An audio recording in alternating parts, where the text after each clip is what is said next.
तो जब intermediate level language जो असेंबली लैंग्वेज है उसको जब आप ट्रांसलेट करते हैं मशीन लैंग्वेज में, तो जो आपका ट्रांसलेटर है उसको हम कहते हैं असेंबलर, राइट। अब असेंबली लैंग्वेज जब आई तो थोड़ा सा जो है ना और प्रोडक्टिविटी आ गई। फिर उसके बाद हाई लेवल लैंग्वेजेस डिफाइन हुए, सी आ गया, पास्कल, बाकी लैंग्वेजेस, सी प्लस प्लस।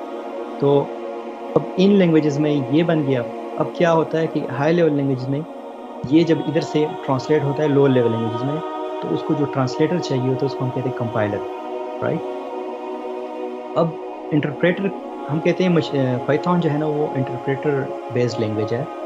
तो इंटरप्रेटर किस चीज़ को कहेंगे, पहले कंपाइलेशन को समझ लें। कंपाइलेशन का मतलब ये है कि आपने किसी लैंग्वेज में, एक तरह से सी प्लस प्लस है, आपने उसमें सोर्स कोड लिख लिया। अब उस सोर्स कोड को आप क्या करते हैं, ट्रांसलेट करते हैं बाइनरी लैंग्वेज में। तो उसका तरीका ये होता है, ये आपके पास सोर्स कोड है, आपके पास कंपाइलर है। कंपाइलर बेसिकली एक सॉफ्टवेयर है, वो क्या करता है, एक प्रोग्राम है, वो क्या करता है कि इस सोर्स कोड से ऑब्जेक्ट कोड बना लेता है। फिर उस ऑब्जेक्ट कोड को एक प्लेटफॉर्म रन टाइम इन्वायरमेंट होता है, उसके जरिए एग्जीक्यूट किया जाता है और आपको आउटपुट नजर आ जाता है। तो जो इंटरप्रेटिंग लैंग्वेजेस हैं उसमें क्या होता है कि सोर्स कोड होता है, सीधे साधा इंटरप्रेटर होता है। इंटरप्रेटर आपको क्या करता है, आउटपुट बता देता है। अब दोनों में डिफरेंस क्या है। कंपाइलेशन में क्या होता है कि ये प्रोसेस होता है, यानी आप पूरा सोर्स कोड लिखते हैं, फिर उसके बाद कंपाइलर उसको ट्रांसलेट कर देता है E to Z, उसके बाद ऑब्जेक्ट कोड बना लेता है, एग्जीक्यूशन कर लेता है, आउटपुट बना लेता है। लेकिन जो इंटरप्रिटेशन है या इंटरप्रेटर है वो क्या करता है कि आप सोर्स कोड को इंटरप्रेट कर रहे हैं आउटपुट में।